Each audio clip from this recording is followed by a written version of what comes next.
the 1970s American movie landscape.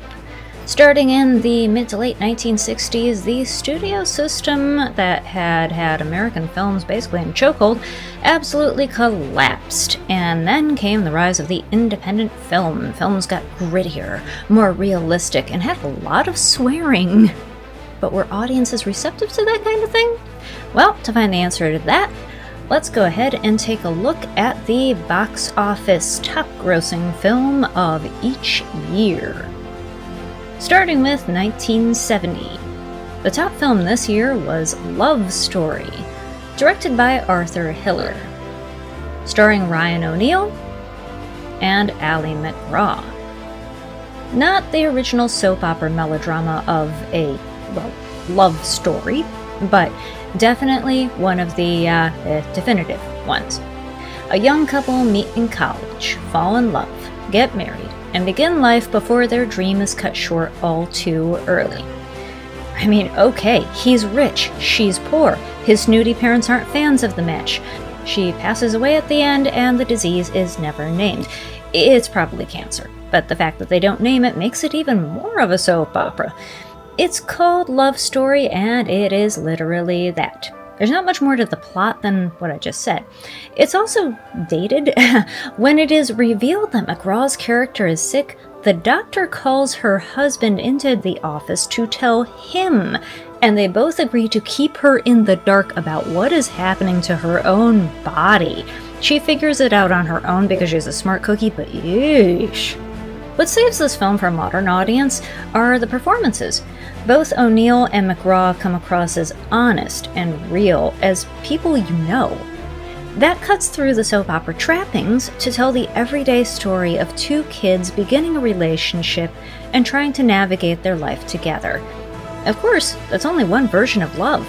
I'd like to see a version following a couple where nobody passes prematurely, so the romance part ebbs and the hard part begins. As an old married lady, I can say you have to put in a lot of work on a relationship, but that has the potential to be oh so rewarding. Now, the famous line here is, "Love means never having to say you're sorry." I would like to amend that with, "But saying you're sorry is nice too." Oh, and an added treat here was seeing a very young Tommy Lee Jones as one of their classmates. The top film of 1971 was Billy Jack, directed by Tom Laughlin, who also starred, co-wrote the script, and managed theater distribution, and it also stars Dolores Taylor. A theme that seems to have been popular in 70s film is that of the lone man who must stand against the corrupt establishment and dispense vigilante justice. And no, I'm not talking Batman. This one is chock full to the brim of ideas, capital I. Billy Jack of the title is half Navajo, is a Vietnam veteran, a Hapkido master, and defender of the defenseless. The defenseless, or near to in this case, are the members of a hippie school run by a woman who takes in all manner of kids who are having trouble being accepted anywhere else, and they create a found family. It is a very hippie school, as among other things, the kids like to perform songs they wrote themselves accompanied by acoustic guitar, and there are several extended scenes thereof that seem a little unnecessary. The nearby town is white and corrupt, and clearly shown as being capital B bad. The ending has the hero holed up in a cabin while law enforcement descends him against the world. So yes, overall this is a capital Ideas film, and timely in many ways, and I admire it for its efforts, but the execution in the end just doesn't come together. As a whole, it just seemed unfocused. There are a couple of high points. There are a couple of, I wasn't entirely clear, grown students, teachers, people who just hang out there at the school who perform comedic sketches on social issues. And these, although arguably somewhat unrealistic at how the school's adversaries ended up joining into the sketches with enthusiasm, still the sketches themselves were quite entertaining.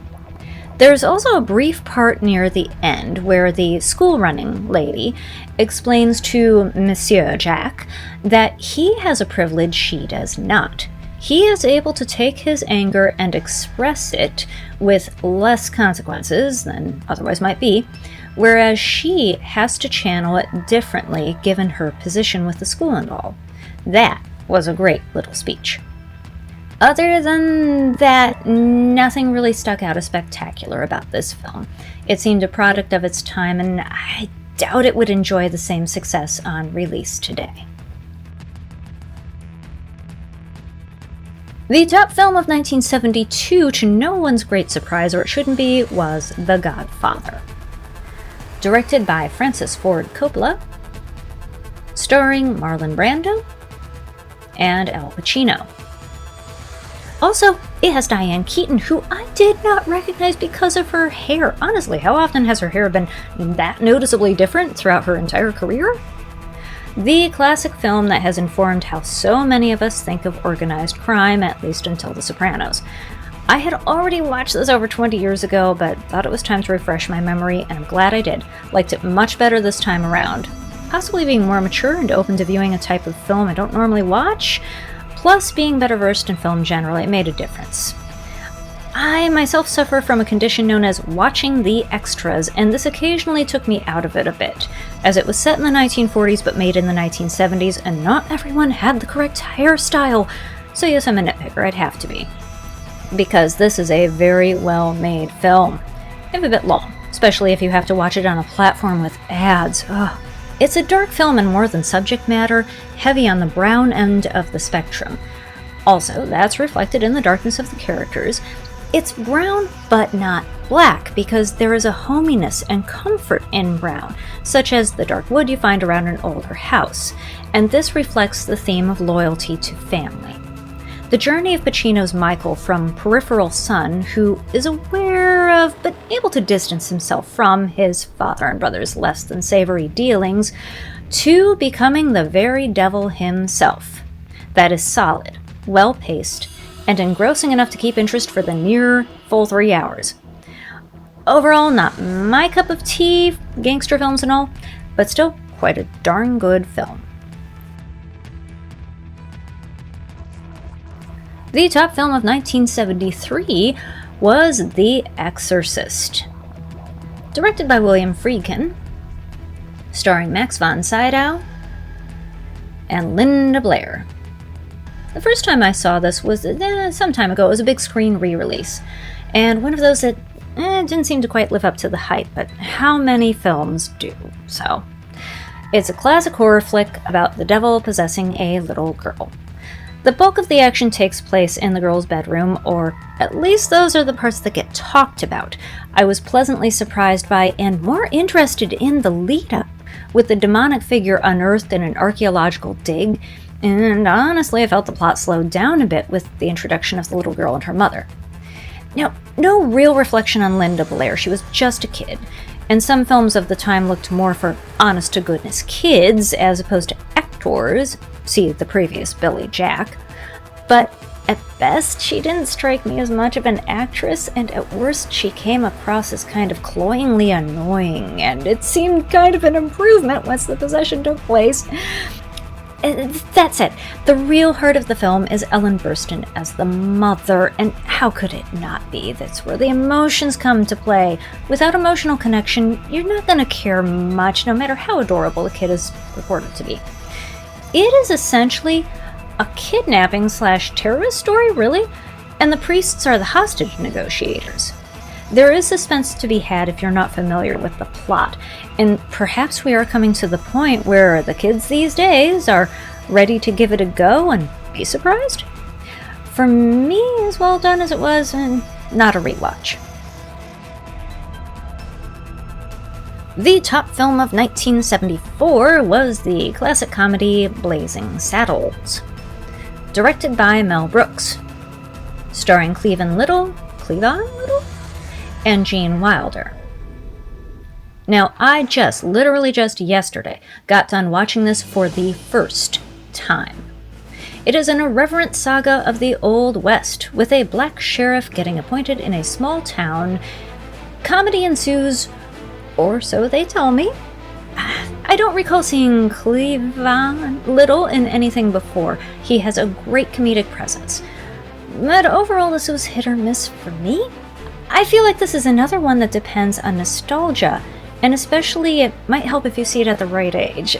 46 might be a bit late, I don't know. There's a lot of sophomoric humor, which is to be expected from many Mel Brooks movies, and it's also heavy on the language, that all of it can stretch thin after a while. I find Mel Brooks' oeuvre on the whole tends to be hit or miss. You have your favorites, the others are just like, eh. The film gets meta at the end, which was cute, and I usually like that, but I don't know, it just seemed a little too late. One thing I liked very much, I will say, was the chemistry whenever Little and Wilder were working together on screen. They seemed to be having a great time, and that transferred to the audience. There should have been much more of that. In a very timely fashion, since it is the 50th anniversary and everybody's making a big deal, the top film of 1975 was Jaws. Directed by Steven Spielberg. Starring Roy Scheider and the criminally underutilized and less well-known today, Robert Shaw. There was also a lot of fledgling work in the new type of horror, more grisly and bloody, that we saw in the 70s, though much of it also retained a good amount of suspense. This film, which, if you don't know, is about a killer shark, is an excellent example. Good, sympathetic characters, great camera work, terrific pacing and editing, and although deep acting and character development are not highlights of a film like this, those things still come through, particularly with the taken from us far too soon Shaw. The theme is a classic earworm, but the rest of Williams' score is also notable, like his music when they're out at sea. It just sounds like a boat on the ocean. It's like magic. Nowadays, you really can't talk about Jaws without noting how they had wanted to show the shark far more than they wound up doing. The robot would not function, so they resorted to keeping it off screen, which ended up making things far scarier. Many think just seeing the shark at all is disappointing and that it doesn't look real, but I don't know, works for me. I do feel that this is really more of a sad story. It's like all the shark wants to do is make friends, and everyone keeps pushing it away just because it gets a little bitey. I mean, look at that face. It's just a baby. Dare I say it's a baby shark doo doo doo doo doo doo. You're welcome. Moving on, the top film for audiences in 1976 was Rocky. Directed by John G. Avildsen. Oh, that's hard to say. Starring Sylvester Stallone and the late great Burgess Meredith, who had a far longer career than many people nowadays realize. I ended up watching this last year for the first time just by happenstance. It is the classic underdog sports movie, with the less than classically educated or trained mook pushing ahead powered by pure determination, even as the world seems to be against them, and they come out on top in the end. It's a role Stallone was born to play, which, obviously, as he also wrote the script. The famous shot here is his running up the steps and raising his arms in victory, but the next most famous bit is his calling out for Adrian when he's won it all, because everything he's achieved means nothing if she's not there to share it. So, I knew about that, but I was surprised at the character of Adrian being such a polar opposite to Rocky's. Shy, sheltered, possibly on the spectrum, I don't know. One scene that did not age well is when he feels he needs her in, the cardinal sense, and even though she clearly does not want to, he manages to coerce her by sheer dint of tenacity. I mean, really, dude, if she doesn't want to, just back the heck off and respect her boundaries. It's not hard, there'll be other times, yeesh. Other than that, sure, it's a character you can root for on the whole, and you want him to win. Now, here's a big surprise. The big film, the must-see film in 1977 for audiences, was Star Wars: A New Hope. Directed by George Lucas, starring Anthony Daniels and Kenny Baker. This is a little known space opera. I mean, really, who's even heard of this one? It's so obscure. It is the story of two incredibly helpful droids who go a journey through a galaxy far, far away and get nagged at and taken for granted by humans for their trouble. Yeah, and some other stuff happens too. I will again mention, as I have to every time I talk about this film, if you are going to rewatch it, pick up this version on DVD. The original cut of the film is on disc 2. I've only seen the remastered version once, and that was enough. Never again.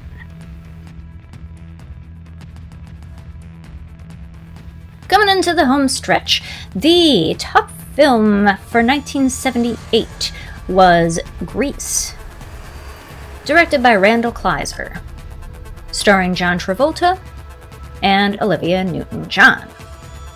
Boy and girl type people fall in love over the summer, go back to the same school, discover they're in different social pods, and have difficulty reconciling these differences. I watched this popular musical for the first time on its 20th anniversary re-release in theaters. It was already enjoying a resurgence in culture, and I wanted to see what all the fuss was about. Here we go again. Unfortunately, I'm still looking.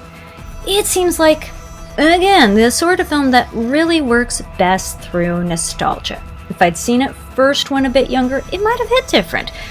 Also, my little self personally was raised largely on 30s and 40s musicals, so to me that's largely what a movie musical is, and this is quite definitely not that. Still, there's a good energy to this movie, and it's cast fairly well, so I can see how it would appeal to other people. Songs are catchy enough, I guess. I did not realize the amazing Stockard Channing was in this, and it was nice to see her in something while she was younger for a change. Last but not least, the final film, the top movie in 1979 for American audiences was Superman, directed by Richard Donner, starring Christopher Reeve and Margot Kidder. You know who Superman is, right? I don't have to go into that. I did rewatch this, and it's an interesting movie. It's really quite a cheese fest in many ways, with the late great Gene Hackman, oh he's missed, going comedically over the top as Lex Luthor, and Ned Beatty and Valerie Perrine. I've never seen her in anything, I don't think, except that Fairy Tale Theater, Three Little Pigs. Oh gosh, if you haven't seen that, that's a treat. They are boosting as comic relief sidekicks. You add in the flying sequence of Superman and Lois with her silent narration, it's just so weird. And then the bit at the end where we learn that time travel can happen by the application of simple or not so simple physics. The real treat here really is Reeves' performance. It's not deep or profound, but that's not what the movie or character demand here. He gives exactly what is needed. And he brings us a memorable version of Clark, and of his alien alter ego, and of his underrated acting prowess. He really should have more recognition of all his work. For this film, even though it was downright silly at some points, it's still a fun watch for the whole family. Plus, Zod is in this one at the beginning, which I had completely forgotten about. Terrence Stamp for the win! And there you have it. A little trip down memory lane for some of us, or some of you, since I was a baby at the end of the 70s. Haha, y'all old. But for the rest of us, it's a chance to discover something new, because even if it's old, it's new to you. I hope you found this educational, or at least fun, and that it has piqued your interest in rewatching these films or experiencing them for the first time. Until next week, this is Chipmunk signing off. Watch more movies, read more books, get through. I know you can do it. Get in there, champ. And I'll see you next week. Bye now.